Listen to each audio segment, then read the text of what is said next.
Բարև ընկերներ, շնորհակալ եմ ձեր աջակցության համար։ Ինչպես եւ խոստացել էի, այսօր խոսելու եմ Լոռու մարզի համայնքներից մեկի ղեկավարի ապօրինությունների մասին։ Խնդրում եմ հավանել, կիսվել տեսանյութով եւ չենք մոռանում, որ մենք չենք հայհոյում, չենք վիրավորում։ Մեր նպատակը այդ արատավոր երևույթին վերջ դնելն է։ Ընկերներ, նախ ցանկանում եմ մի փոքրիկ իրազեկում անել որոշ թալանչիներին, որ չփորձեն խաղեր տան, քանի որ ես տիրապետում եմ ողջ գործիքակազմին եւ գիտեմ այդ թալանչիների ամեն քայլը։ Հարգելի թալանչիներ, եթե կարծում եք ճիշտ ուղու վրա եք, ապա այդպես էլ շարունակեք։ Հիշեք, ես ձեր բոլորի շողքն եմ ու գիտեմ ինչ եք անում եւ ինչեր եք պատրաստվում անել։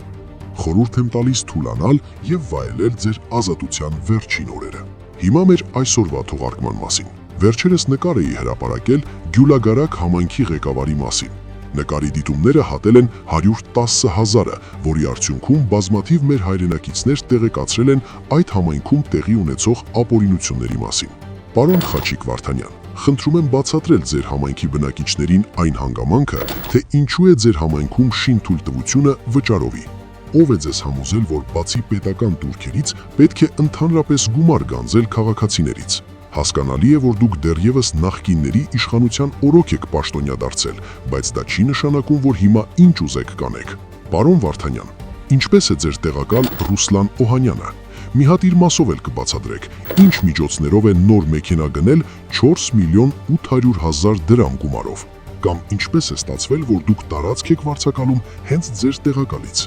Որտեղից նրան այդ տարածքը, պարոն Խաչիկ Վարդանյան։ Ընկերներ, հասկանում եմ, որ հիմա շատերիդ մոտ կարծիք կձևավորվի, որ եղածը մեծ բան չէ, ընդամենը Lexus մակնիշի մեքենա, բայց վստահեցնում եմ, որ համայնքային ծառայողը պարտավոր է համայնքի բնակչի համար ծառայի, այլ ոչ թե սեփական շահի։ Պարոն Խաչիկ Վարդանյան, ասում են, որ դուք վերջերս Երևանում բնակարան եք գնել։ Խնդրում եմ կասեք, ինչ միջոցներով եք այն գնել եւ ում անունով եք այն գրանցել։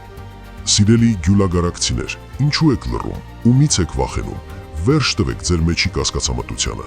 Որևէ մեկը չի կարող ձեզ վնասել, թույլ մի տվեք, որ որևէ պաշտոնյա կարողանա տիրանալ ձեր կողմից վճարվող հարկերին։ Դուք քրտնաջան աշխատում եք, հարկերը ժամանակին վճարում եք, սակայն որոշները հարստանում են, իսկ դուք եւ ձեր երեխաները օրվա հացի մասին եք մտածում։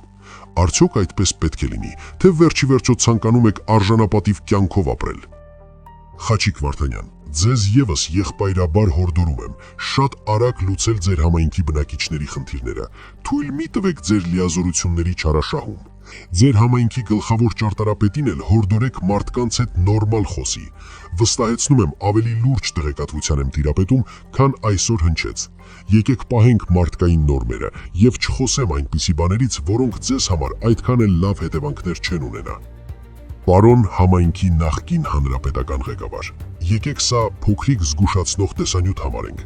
Ես կհետևեմ, թե ինչ է տեղի ունենալու առաջիկա օրերին, որից հետո կրկին կխոսեմ ձեր համայնքի մասին։ Ընկերներ, մի փոքրիկ անդրադարձել Դիլիջանի համայնքապետի մասին եմ ուզում անել։ Պարոն Դավիթ Սարգսյան, եթե դուք չեք ընկալում ձեր կարգավիճակի լրջությունը եւ ձեր համայնքի բնակիչների հարցերը լուծելու փոխարեն,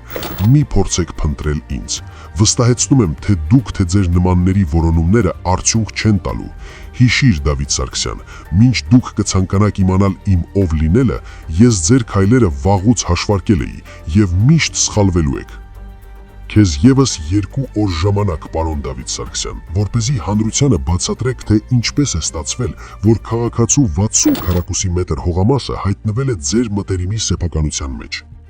Ընկերներ, ցանկացած անօրինականության մասին լռելիս մենք երկիրը տանում ենք կործանման, դրա համար պետք է բարձրաձայնել։ Շնորհակալ եմ, հարգանքներով, ձեր հայը։